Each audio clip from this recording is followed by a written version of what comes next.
And welcome to another edition of Southern Home Talk. And I figured I'd put this episode together for the freezing weather we've got headed our way.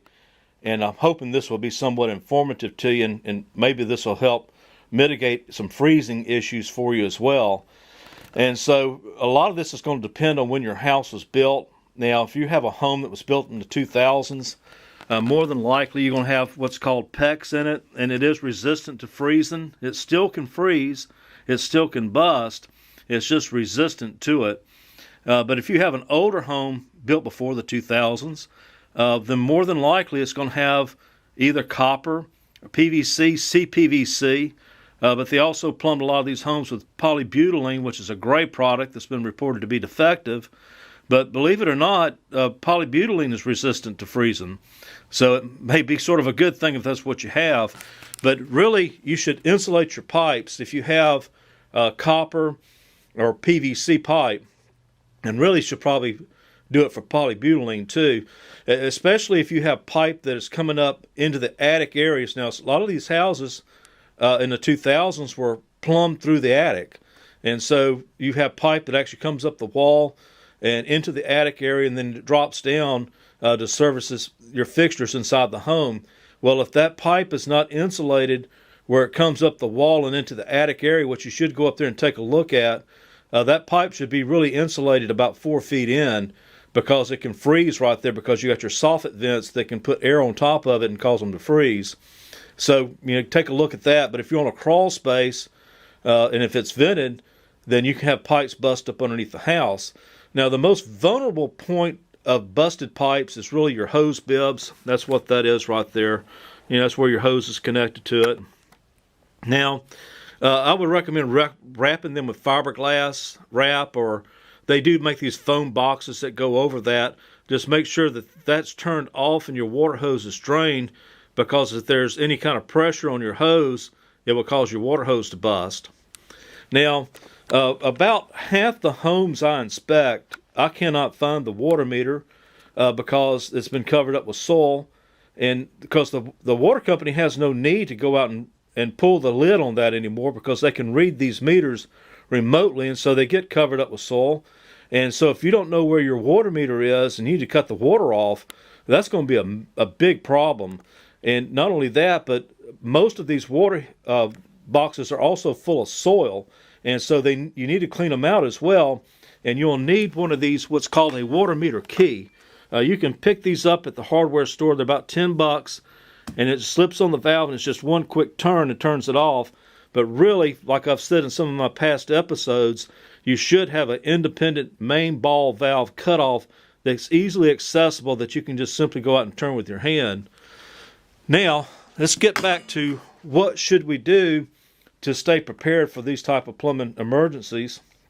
Well, one, like I say, get the right type of insulation for the right type of pipe that you have, because they're different outside diameters, with the PVC products. And so it should state on the box, what this type of foam insulation fits. So as long as you know what type of pipes you have, it's always going to be 1/2 and 3/4 size plumbing in your home. That's what 99% of houses are plumbed with, is 1/2 and 3/4.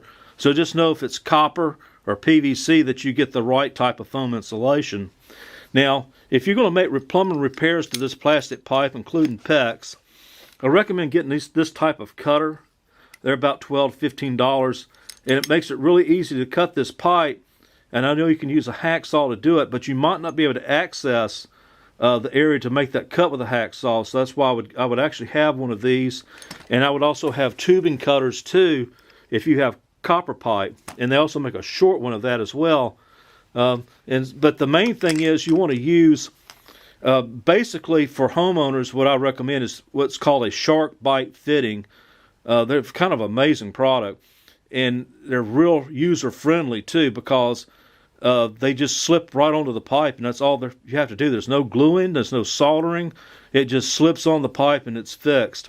And this kind of sort, I don't have a shark bite fitting to show you. This is kind of one from the 80s there. These were common back then for plumbing repair. And sometimes I find them when I do home inspections, and I mark that up as kind of a defect, because it's made for a temporary repair, not permanent.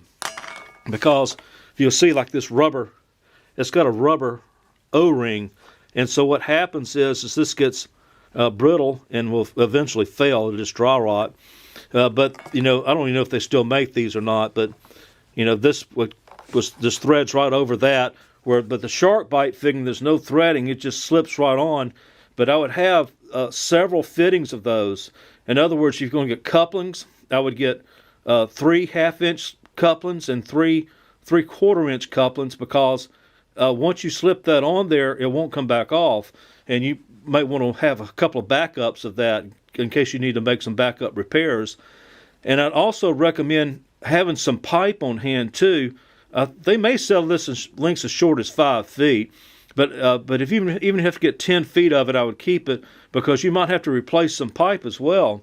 And another thing too is that plumbers, you might not be able to get a plumber. I mean, their phones are going to be ringing off the hook. And so this is the reason why you should know basic plumbing repair. And that's why I'm giving you these tips to help you with that. It's good to have you a kit like this made up with all your tools in it to make these type of emergency repairs.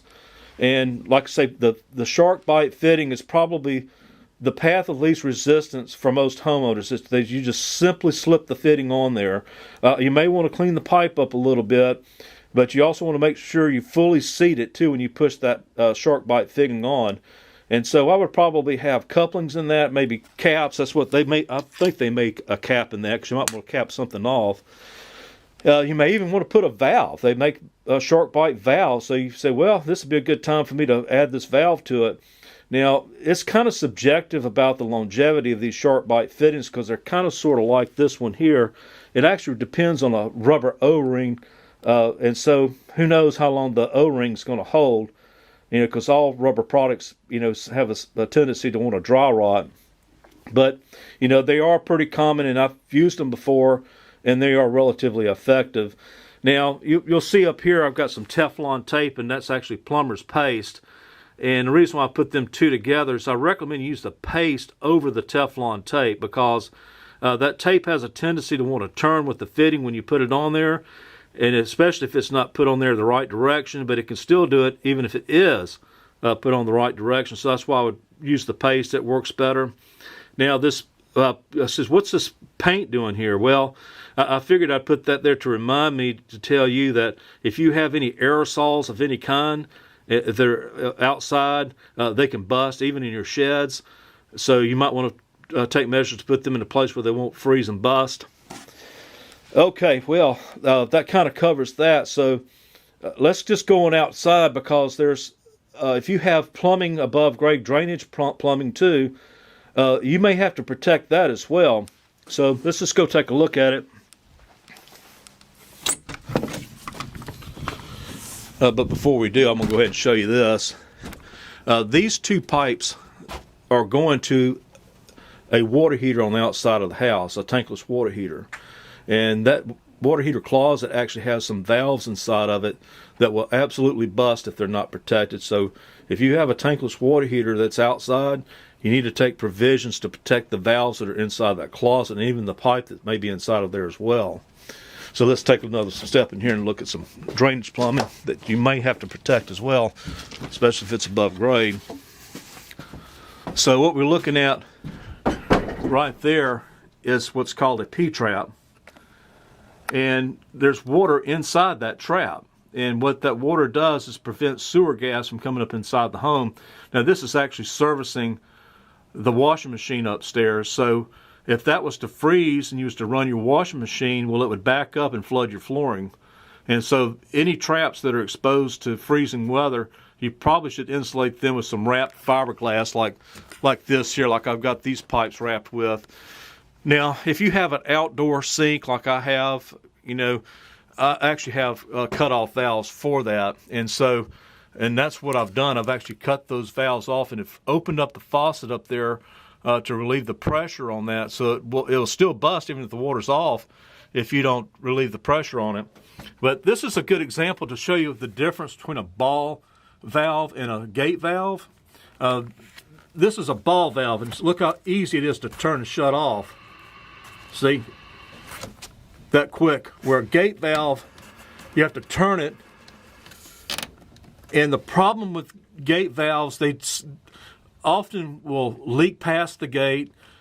Sometimes they'll leak when you operate them, and they are restrictive to water flow too. So the ball valve is usually always the better choice, even if you have to pay more for them. But yeah, you do want to turn off any kind of outside faucets that may be servicing whatever you have outside, and also there again relieve the pressure on them. Now, it's a possibility that we could have some power outages. That's happened before, where ice actually gets on the lines and they get overweight, and then the lines fall and hit the ground, or tree limbs hit the wires, and because they're full of ice and fall and take the lines down that way. And so I remember back in the 70s, we were without power a few days during one of those freezes. And so this is another reason why you might want to entertain, getting a standby generator, because you can have power outages during winter storms as well. So anyway, guys, I hope this has been somewhat informative. You can see where I've kind of insulated all up beneath the flooring here. That's helped. That's actually closed cell foam.